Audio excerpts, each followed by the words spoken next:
دوستو یہ قصہ ایک نیک عورت کا ہے جو بڑی کثرت سے عبادت کرنے والی تھی۔ جب اس کا انتقال ہونے لگا تو اس نے اپنا سر آسمان کی طرف اٹھا لیا اور کہا کہ اے وہ ذات جو میرا توشہ اور ذخیرہ ہے اور اسی پر میری زندگی اور موت کا بھروسہ ہے، میرے موت کے وقت مجھے رسوا مت کرنا اور مجھے قبر میں وحشت میں مت رکھنا۔ جب وہ انتقال کر گئی تو اس کے لڑکے نے یہ اہتمام شروع کر دیا کہ ہر جمعہ کو وہ ماں کی قبر پر جاتا اور قرآن شریف پڑھ کر اس ماں کو ثواب بخش دیتا اور سب قبرستان والوں کے لیے دعا کرتا تھا۔ ایک دن اس لڑکے نے اپنی ماں کو خواب میں دیکھا تو پوچھا، اماں تمہارا کیا حال ہے؟ ماں نے جواب دیا کہ موت کی سختی بڑی سخت چیز ہے، میں اللہ تبارک و تعالیٰ کی رحمت سے قبر میں بڑی راحت سے ہوں۔ ریحان میرے نیچے بچھی ہوئی ہوتی ہے، ریشم کے تکیے لگے ہوئے ہوتے ہیں، قیامت تک یہی برتاؤ میرے ساتھ رہے گا۔ میرے آس پاس جنت کی خوبصورت باغ ہیں اور نہریں بہہ رہی ہے۔ بیٹے نے پوچھا کہ کوئی خدمت میرے لائق ہو تو کہو۔ ماں نے کہا کہ تم ہر جمعہ کو میرے پاس آ کر قرآن پاک پڑھتے ہو، اس عمل کو نہ چھوڑنا۔ جب تم آتے ہو تو سارے قبرستان والے خوش ہو کر مجھے خوشخبری دینے آتے ہیں کہ تیرا بیٹا آ گیا ہے۔ مجھے بھی تیرے آنے کی بڑی خوشی ہوتی ہے اور ان سب قبرستان والوں کو بھی خوشی ہوتی ہے۔ وہ لڑکا کہتا ہے کہ میں اسی طرح ہر جمعہ کو اہتمام سے جاتا تھا۔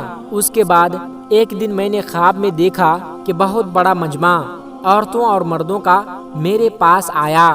میں نے پوچھا، تم کون لوگ ہو اور کیوں آئے ہو؟ تو کہنے لگے کہ ہم فلاں قبرستان والے ہیں اور ہم تمہارا شکریہ ادا کرنے آئے ہیں۔ تم ہر جمعہ کو ہمارے پاس آتے ہو، ہمارے لیے قرآن مجید پڑھتے ہو، تم ہمارے لیے دعائے مغفرت کرتے ہو، اس سے ہم کو بڑی خوشی ہوتی ہے، اس کام کو جاری رکھنا۔ وہ لڑکا کہتا ہے کہ اس عبادت میں نے اور بھی زیادہ اہتمام کرنا شروع کر دیا۔ آخر میں اللہ رب العزت سے دعا کرتا ہوں کہ اللہ پاک ہم سب کو قبر کے امتحان کی تیاری کرنے کی توفیق عطا فرمائیں اور ہمیں نماز پنجگانہ ادا کرنے والا بنائیں، اور ہمارے جو بھی عزیز و اقربا اس دنیا سے گزر گئے ہیں اس کے درجات کو بلند فرمائیں اور انہیں جنت الفردوس میں اعلیٰ مقام عطا فرمائیں۔ آمین ثم آمین۔ دوستو اب ہم آپ کو حضرت علی رضی اللہ تعالیٰ عنہ کے حوالے سے دو ایسی عورتوں کے بارے میں بتانے والے ہیں جو دنیا میں ہی منحوس ہوتی ہے۔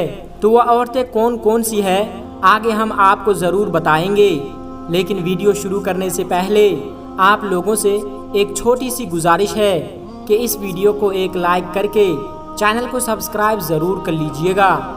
محترم دوستو، عورت کا تو دنیا میں پہلا روپ ہی رحمت ہے، بیٹی بن کر پورے خاندان کے دلوں پر راج کرتی ہے، بہن بن کر بھائی کا سچا دوست اور ماں کا بازو بن جاتی ہے، اور جب بیوی بنتی ہے تو ہمیشہ ساتھ نبھانے والی، ہر دکھ اور ہر سکھ میں ساتھی بن جاتی ہے، اور جب ماں بنتی ہے تو اللہ تبارک و تعالیٰ اس عورت کا مقام اتنا بڑھا دیتا ہے کہ جنت کو اٹھا کر اس کے قدموں میں رکھ دیتا ہے۔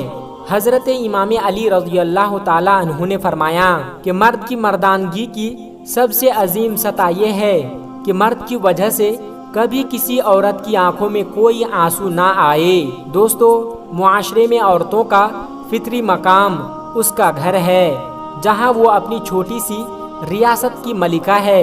دوستو ہمارے مذہب اسلام میں عورتوں کو وہ مقام اور مرتبہ جو کسی دوسرے مذہب میں عورت کو نہیں دیا۔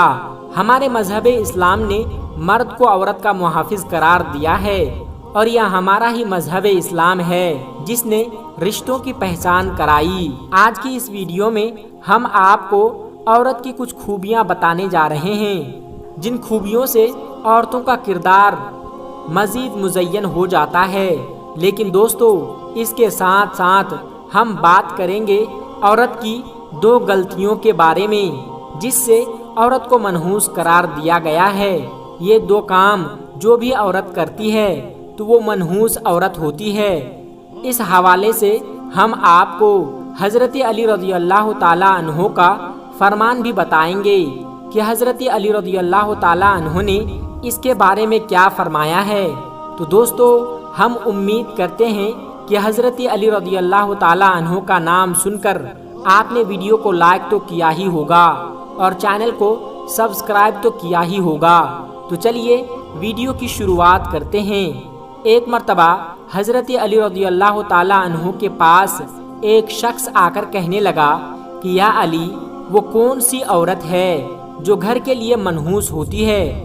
بس جیسے ہی یہ پوچھا گیا تو مولا علی نے فرمایا کہ اے بندہ خدا، اللہ نے کسی کو منحوس نہیں بنایا ہے، لیکن افسوس یہ انسان کے اعمال ہی ہوتے ہیں جو انسان کی زندگی کو پریشانیوں میں دھکیل دیتے ہیں۔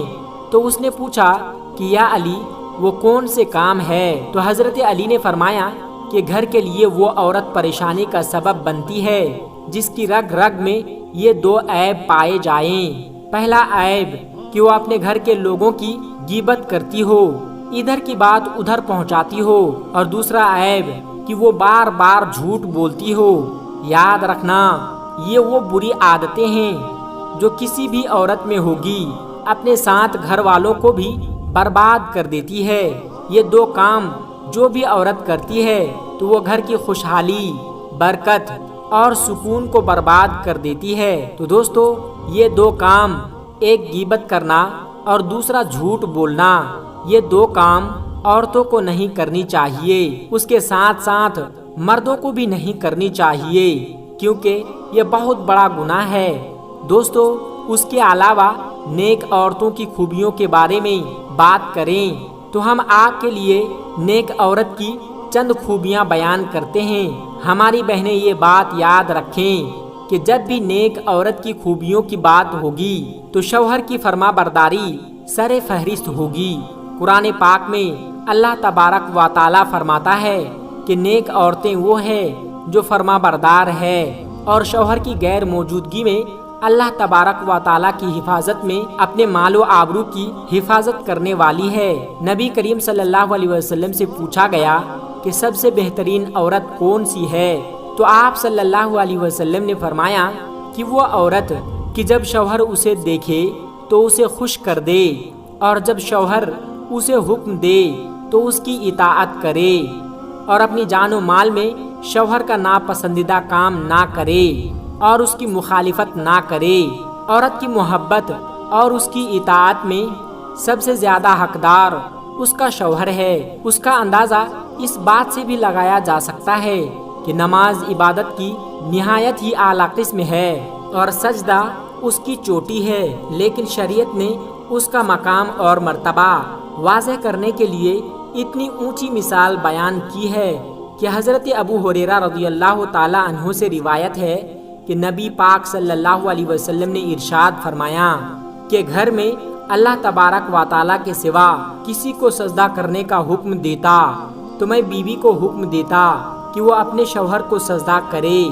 پھر نبی پاک صلی اللہ علیہ وسلم نے فرمایا، اس ذات کی قسم جس کے قبضے میں محمد کی جان ہے، عورت اپنے پروردگار کا حق ادا نہیں کرتی جب تک کہ وہ اپنے شوہر کا حق ادا نہ کرے، حتیٰ کہ جب شوہر اسے بلائے اور وہ اگر سواری پر ہو تب بھی اپنے آپ کو نہ روکے، شوہر کے پاس جائے۔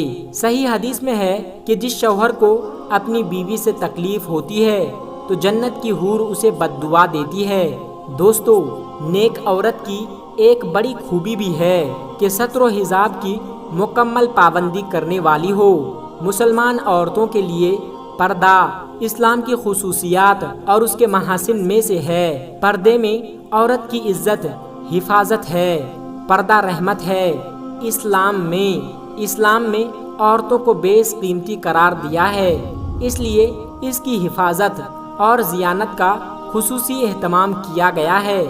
زمانہ جاہلیت میں پردے کا کوئی اہتمام نہیں تھا، پردہ صرف اور صرف اسلامی حکم ہے۔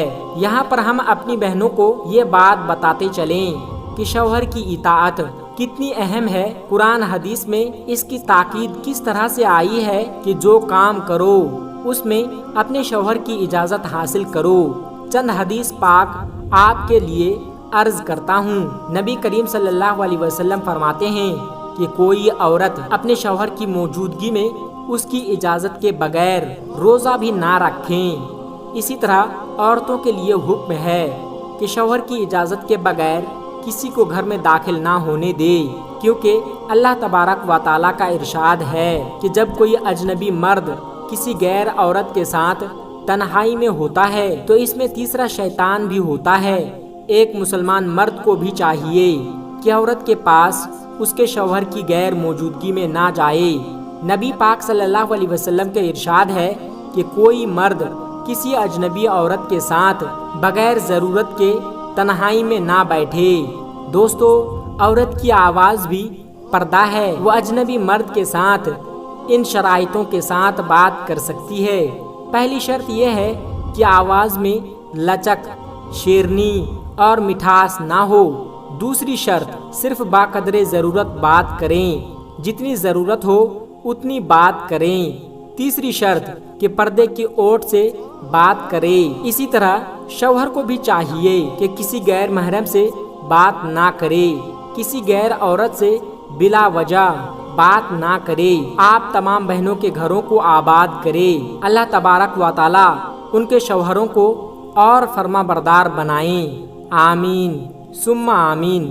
میرے پیارے دوستو، آج کی ویڈیو میں بس اتنا ہی۔ اگر آپ کو یہ ویڈیو ذرا بھی اچھی لگی ہو تو اس ویڈیو کو ایک لائک کر کے ہمارے چینل قدرت کا کرشمہ کو سبسکرائب ضرور کر لیجئے گا، تاکہ ایسے ہی اسلامی اور معلوماتی ویڈیو آپ کو روزانہ کی بنیاد پر ملتی رہے۔ اور ہاں دوستو، ویڈیو کو شیئر کرنا مت بھولیے گا، کیونکہ حدیث پاک میں واضح طور پر یہ بتائی گئی ہے کہ دین اسلام کی باتوں کو دوسروں تک پہنچانا صدقہ جاریہ ہے۔ اس لیے اس ویڈیو کو اپنے کچھ قریبی دوستوں تک پہنچا کر اس نیک کام میں حصہ ضرور لیں، اور آپ کے اس نیک کام سے بہت سارے لوگوں کو اچھی باتیں معلوم ہو جائے گی۔ دوستو، ملتے ہیں پھر ایک نئی ویڈیو کے ساتھ، تب تک اپنا اور اپنوں کا بہت زیادہ خیال رکھیے گا۔ خدا حافظ۔ السلام علیکم ورحمۃ اللہ وبرکاتہ۔